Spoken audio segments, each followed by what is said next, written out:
quand est-ce que les déchets vont devenir un actif à valoriser?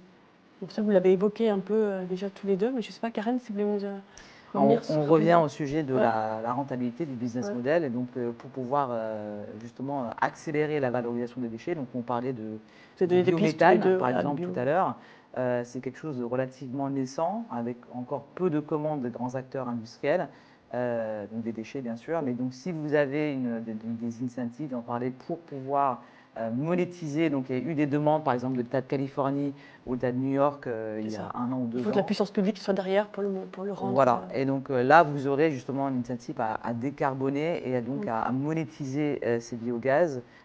Idem pour le plastique recyclé, donc qui est proche du plastique vierge. Aujourd'hui, par exemple, économiquement, le coût est encore élevé. Souvent, on peut même comparer avec l'hydrogène vert. L'hydrogène vert, c'est encore trop élevé, donc c'est économiquement pas encore intéressant à ce stade. Bah, c'est la même chose, il faut que le coût baisse. D'ailleurs, on estime aujourd'hui qu'il faut à peu près plus de 500 milliards de dollars pour remplacer le coût du plastique. Donc, il faut qu'il y ait un abaissement des coûts pour avoir une accélération de la valorisation des déchets. Et ça vaut pour les autres sujets qu'on a mentionnés, notamment les déchets organiques également.